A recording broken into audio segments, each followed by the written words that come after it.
41天。6月19日，韓國綜合股價指數盤中衝到9385點，是這個國家有史以來最高的位置。41天之後，它跌掉了將近40%。這中間，據高盛交易員給客戶的簡報，1周之內大約有120萬個散戶賬戶收到追加保證金通知，這個數字超過韓國成年人口的3%。同一周，大約35萬個賬戶被券商強制平倉，本金歸零，一部分人平倉之後還倒欠券商錢。你可能已經在很多地方看過這條新聞了，大部分講法是一樣的：韓國人愛賭，年輕人瘋狂，現實版魷魚遊戲。我不打算這樣講，因為如果結論只是他們貪心，那這件事對你我就沒有任何價值。你會看完搖搖頭，然後關掉。3年之後換一個國家，換一個名字，同樣的事情會再發生一次，而你還是只會摇搖頭。我想跟你講的是3件幾乎沒有人講的事。第一件，這120萬人裡面很大一部分人方向是看對的。第二件，他們買的那個東西在數學上本來就設計成會慢慢吃掉你，就算你什麼都沒做錯。第三件，真正把他們推到懸崖邊的不是槓桿本身，是另一樣更隱蔽的東西。如果你手上有股票、有基金、有任何借來的錢，這20分鐘對你會有用。我們開始。要看懂這場崩盤，得先承認一件事，這不是一個從頭到尾都荒唐的故事。它的前半段其實相當合理。2025年4月，李在明就任韓國總統。當時韓國股市大約在2200點，長期困在一個被叫做韓國折價的處境裡，公司賺錢，但股價永遠給不到該有的價錢，原因是財閥交叉持股，公司治理不透明，股東權益被忽視。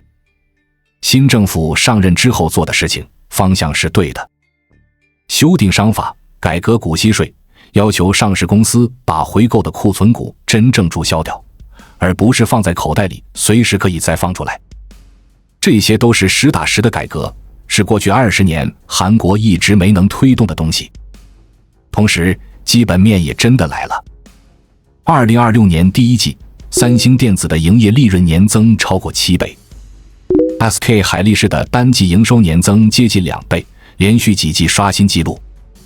全球 AI 算力需求爆炸，這2家公司站在內存這個最緊的瓶頸上。所以你看，故事的開頭是一個長期被低估的市場遇上一次真實的產業爆發，加上一輪方向正確的制度改革，這是好事，真的是好事。然後5月下旬多了一樣東西，韓國監管機構批准了一類新產品上市，掛鈎單一個股的槓桿型 ETF。 也就是說，你可以直接買一個2倍的三星電子，或者2倍的 SK 海力士。三星漲1塊，它漲2塊。這根火柴落在了一堆已經燒得很旺的木柴上。摩根大通的數據顯示，韓國槓桿 ETF 的資產規模從2026年年初的不到100億美元，衝到6月的500多億美元，半年漲了5倍以上。6月19日，指數見頂。7月，市場翻臉。1個月之內 ，Kospi 4次觸發全市場熔斷，創下歷來最高紀錄。7月16日，單日跌超過6%。到7月底，指數距離6月高點跌掉大約40%。花旗估算，韓國散戶光是在槓桿型 ETF 上的累計虧損大約56兆韓元，接近390億美元。數字我得說清楚，不同機構口徑不一樣，有的算被追繳保證金的120萬戶，有的算被強制平倉的30幾萬戶，有的券商自己揭露的受傷客戶數又是另一個規模。這些數字不能混着用，我在這裡給你的是範圍，不是精確值。但方向沒有爭議，這是韓國自2008年以來最慘烈的一次槓桿出清。這裡我要補一個細節，是整件事裡最容易被忽略，但我覺得最關鍵的一筆。在指數往上衝的那幾個月，外資是在賣的。有統計說，這一輪外資從韓股撤出的規模以100億美元起跳。也就是說，市場每天再創新高，但那些管着幾百億美元、有整個研究团隊、有風險控制部門的機構，正在一點一點把籌碼交出來。交給誰？交給用信用融資、用2倍槓桿 ETF 加滿倉的散戶。我講這一段不是為了說外資總是對的，他們經常也錯。我想讓你看清楚的是一件更基本的事，在任何一筆交易裡，你買進的那一刻，必定有一個人正在賣出。絕大多數散戶從來不問這個問題。你覺得三星前景很好，所以你買。但對面那個願意在這個價格賣給你的人，他也不傻，他也做過研究。你要做的不是確認這家公司好不好，而是想清楚在這個價格上，我知道什麼是他不知道的。如果你答不上來，那你買的就不是判斷，是情緒。而當你用槓桿去買情緒的時候，賬單來的會特別快。現在講第一件事，這是我認為整支影片最重要的一句話。那些爆倉的人買的不是垃圾股，他們沒有去追什麼概念題材，沒有買不知道在做什麼的空殼公司，他們買的是三星電子和 SK 海力士，全球 AI 記憶體最核心的2家公司，業績是真的爆發，訂單是真的排到後面幾年。換句話說，他們對 AI 的判斷是對的，他們对這2家公司的判斷也是对的。他們輸在別的地方。我想請你記住這句話，槓桿做的事是把看對和活着拆成了2件完全獨立的事。在沒有槓桿的世界裡，你只需要在最後是對的，中間跌多少都無所謂，因為沒有人有權利叫你下車。你可以睡一覺，可以放着不看，可以等3年，終點對了，你就贏了。在有槓桿的世界裡，你必須在這一路上每一天都是对的，因為你借了錢。借錢這個動作表面上是借了一筆資金，實際上你借的是一個截止日期。你簽下的那份合約裡寫着，如果價格跌到某個位置，我有權在不問你意見的情況下把你的倉位賣掉。這就是強制平倉。他不管你看得多遠，不管你判斷多準，不管3個月後這家公司會不會創新高，他只管現在這個價格。而且這個過程比大部分人想得更快。我用最簡單的方式說明一下機制。你拿100萬自己的錢向券商借100萬買200萬的股票，你的保證金比例是 50%， 券商會設一條維持線，跌破了就要求你補錢。股票跌 20%， 市值變160萬，券商的100萬是不會跌的，那是債。所以你的部分從100萬變成60萬，保證金比例掉到 37.5%。如果維持線是 40%， 你現在已經跌破了。券商發出通知，通常給你1到2個交易日補錢。問題是，能跌 20% 的市場，往往第2天還會再跌。而你正要補錢的時候，你會發現你的現金早就已經全部投進去了。因為如果你還有閒錢，你當初就不會借錢了。會用滿槓桿的人，幾乎不可能有餘力應付追繳。這不是巧合，這是同一個心理狀態的2個面。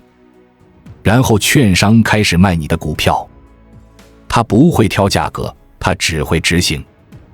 30幾萬個賬戶在同一周被同一套規則觸發，賣單一起砸出來，價格再往下掉一截，又觸發下一批賬戶的維持線。這就是所謂的連鎖強平。它像多米諾骨牌，但骨牌是人。所以槓桿真正的成本從來不是那點利息，槓桿真正的成本是你不再被允許犯錯的时间。這也是為什麼這場崩盤裡最刺痛人的部分不是賭徒輸光了，而是判斷正確的人被抬出了場。三星和海力士在7月底並沒有倒閉，生意還在，護城河還在，但那30幾萬個賬戶已經不在了。等這些公司股價回來的那一天，他們已經没有位子了。這是槓桿最殘忍的地方，它不會證明你錯，它只是讓你沒有機會證明你對。第二件事，我要用小學算術講給你聽。這一段，如果你只能記一件事，就記這一段。大部分人對2倍槓桿 ETF 的理解是這樣的：股票漲 10%， 我賺 20%； 股票跌 10%， 我虧 20%。漲跌都放大2倍，公平交易。這個理解是錯的，它錯在一個很少有人解釋的機制——每日在平衡。這類產品保證的是單日2倍，不是1年2倍。為了做到每天都精準2倍，它每天收盤都必須調整倉位，漲了要加倉，跌了要減倉。這個每天重設的動作會產生一個後果。我們來算，假設三星股價100塊，第一天漲 10%， 第二天跌 10%。不加槓桿的人，100漲到110時，再跌 10%， 變成99。2天下來虧了 1%。買2倍槓桿的人，第一天漲2倍，100變120，第二天跌2倍，也就是跌 20%，120变96。2天下來虧了 4%。你注意到了嗎？原股虧 1%， 你直覺以為2倍槓桿應該虧 2%， 結果是虧 4%。多出來的那2個百分點，不是手續費，不是利息，它是這個產品的結構本身產生的。我把它叫做波動稅，而且它會累積。我們把漲 10%、跌 10% 這個循環重複10次，也就是20個交易日，差不多1個月。請注意，1個月之後，原股價格幾乎回到原點附近。不加槓桿的人剩下大約90塊，2倍槓桿的人剩下多少？66塊半。你的直覺可能會說，原股虧10塊，2倍應該虧20塊，剩80。但真實答案是66，整整比直覺還少了14塊。而這1個月裡面，股價其實沒有真的跌下去，它只是在原地來回震盪。這就是我要你記住的核心。槓桿 ETF 是一件為1天設計的工具，而絕大多數人把它當成1年的工具在用。在震盪市裡，你不需要看錯方向，你只要抓不準時間，這個產品自己就會一口一口把你吃掉。更麻煩的是，波動越大，這筆稅收的越兇。而7月的韓國 KOSPI 的波動率指數一度衝到97，到8月初仍然在80以上，這是極端數字。也就是說，在市場最刺激、最誘人、漲得最快的那段時間，恰恰是這個產品最危險的時間。還有一層很少人講，當市場下跌，這類槓桿產品的每日在平衡機制會強迫它賣出，不是基金經理想賣，是規則要求它必須賣。而它一賣，價格再跌一點，第二天規則又要求它賣更多。散戶被強平，產品被迫減倉，兩股賣壓疊在一起，市場往下踩自己。這就是為什麼這次韓國跌起來這麼快，這麼陡。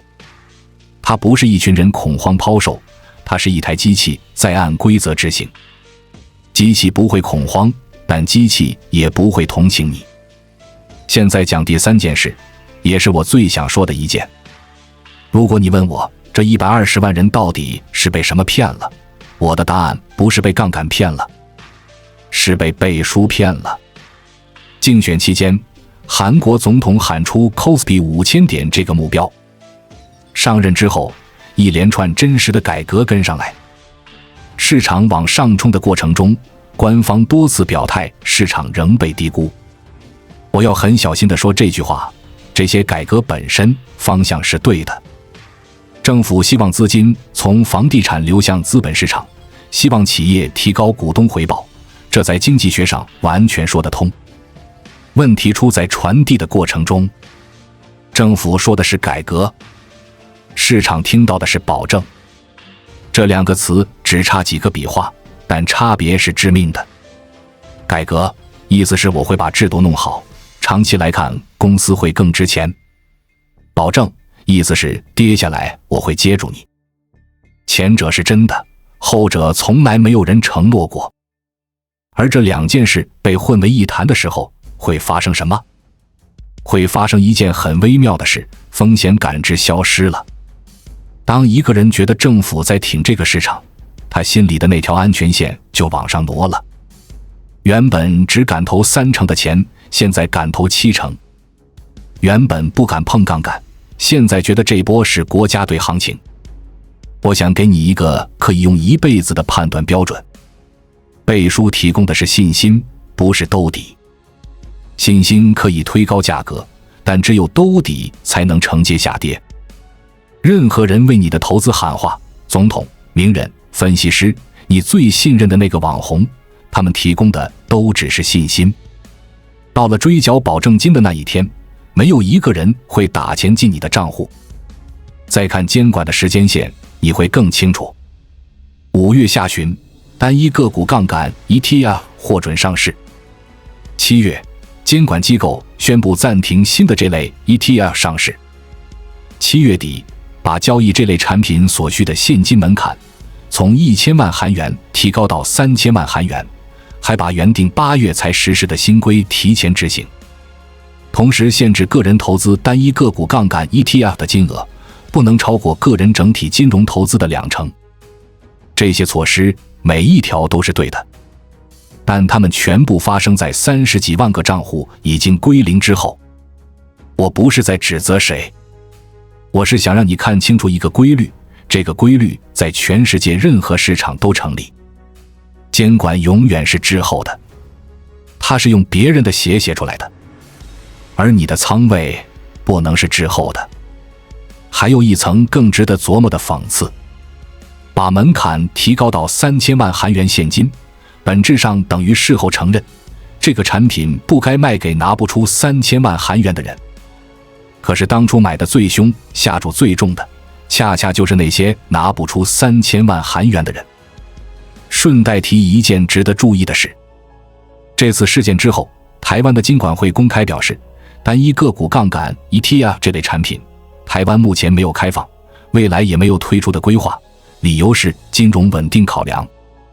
我不想把這講成誰比誰高明，但這裡有一個很實際的啟示，當一個市場突然多出一樣以前不給你玩的工具，你要問的第一個問題不是我能賺多少，而是以前為什麼不給玩。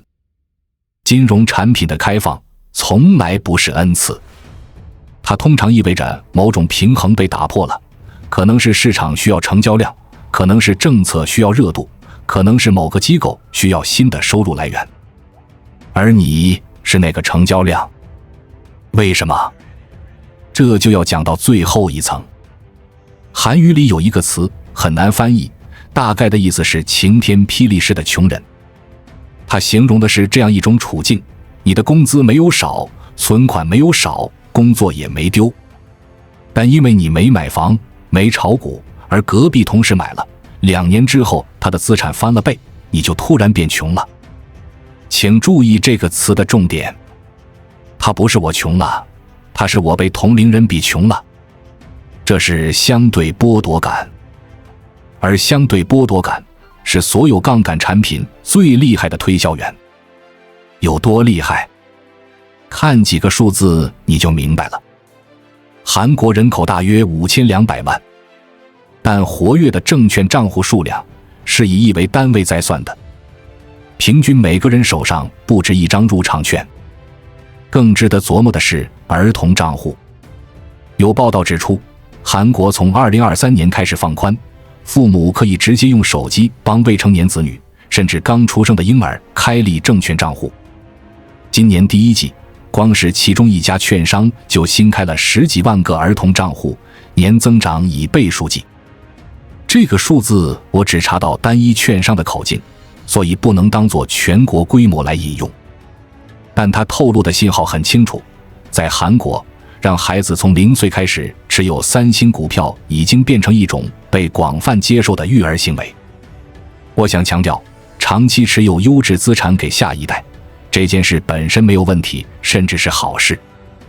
有問題的是他背後那個集體信念，不上車就是輸。當這個信念變成社會共識，他就不再區分你上的是哪一班車了。定期定額買指數是上車，5倍槓桿壓住單一股票也是上車。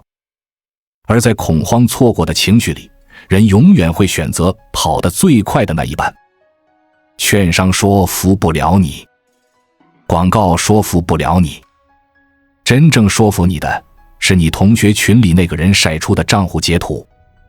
我想講一個可能會讓你不太舒服的觀點。當一個社會裡靠工資、靠儲蓄、靠時間往上走的那條路被堵死之後，投機就不再是貪婪，它會變成看起來最理性的選擇。如果你算過這筆賬，你就懂了。一個年輕人，工資漲幅追不上房價漲幅，存20年也存不到首付。那麼對他來說，穩穩存錢這個選項的期望結果是確定的失敗。而下重注加槓桿，期望結果是大概率失敗，但有小概率翻身。在數學上，當第一個選項確定歸零的時候，第二個選項就不叫賭博了，它叫唯一的出口。這才是這件事真正可怕的地方。所以我不太願意用韓國人愛賭來收尾。這個說法太便宜了，也太不誠實了。它讓我們把一個結構性問題簡化成一群人的性格缺陷，然後心安理得地覺得自己不會重蹈覆轍。韓國不是特例，韓國只是把那幾個條件：真實的產業故事、寬鬆的槓桿工具、官方的高調背書，加上一整代人的相对剝奪感，同時湊齊了而已。任何一個國家湊齊這4樣，都會畫出一模一樣的圖。講了這麼多，如果你只是聽個故事，那這支影片就白做了。我給你5個可以直接用的東西。第一，買任何有槓桿的東西之前，先算抬出場的位置，而不是能賺多少。具體做法是問自己一個問題：從今天的價格算，跌多少%，我会被強制平倉？如果你答不出這個數字，那就代表你不該買。這個問題不需要任何金融知識，但它能擋掉你人生中90%以上的重大虧損。第二，分清日平工具和長期持有工具。槓桿型 ETF、反向 ETF、期貨，這些都是日平工具。它們的設計目標是今天。持有時間越長，市场波動越大，那筆波動稅就吃得越狠。如果你的持有周期是以月、以年計算的，這類產品的結構就和你的目標相反。第三，用能不能歸零來切分你的錢。在開始投資之前，先把你的錢分成2個池子。一個池子是就算全部歸零，你的生活不會改變的錢。另一個池子是房租、學費、醫藥費、婚禮錢、給父母的錢。第2個池子裡的錢永遠不進市場，更不加槓桿。這次韓國有不少報道提到，有人把結婚的首付投進去，有人解掉了養老年金去接盤。這些個案我沒辦法一一核實，但這類報道在韓媒出現的密度本身就說明了池子被打通之後的代價。第四，把背書當情緒，不當風控。無論是誰在喊多，無論他的位置多高，講得多有道理，那都只是信息。到了要補保證金的那天，喊多的人不會替你補。風險控制永遠只能來自你自己的倉位設計，不能來自別人的信心。第五，你手上最穩定的槓桿是你的收入和时間。這句話聽起來像雞湯，但它是有金融含義的。你的工作收入是一筆不需要抵押、不用付利息、不會被追繳保證金，也不會被強制平倉的現金流。你把它持續投進一個不需要你每天都对的資產裡，時間會替你放大它。這是唯一一種只有你自己能把它平掉的槓桿。我們回到那個數字，120萬。這不是一個關於韓國人的數字，這是一個關於人性乘上產品設計再乘上制度實際的數字。三星和 SK 海力士的生意還在， AI 對內存的需求也還在。到8月初，韓國用於股票投資的融資餘額已經降到今年1月以來的低點，市場正在慢慢把借來的錢吐出去。這場清算結束之後，故事會不會重新開始，我不知道。但有一件事是結束了，那就是用借來的時間去賭一個正確的判斷這件事。他們的判斷沒有錯，他們只是沒能活到判斷被證明的那一天。所以最後，我想留一句話給你：別急着笑韓國人，他們只是比我們早一步走到了那個路口。而那個路口的路牌上寫着一句所有人都看得懂，卻總是要親身撞一次才會相信的話：在市場裡活下來比看得準重要的多。如果這支影片對你有幫助，幫我按個讚、訂閱。評論區告訴我，你有沒有用過槓桿？那次的結局是什麼？我們下一支影片見。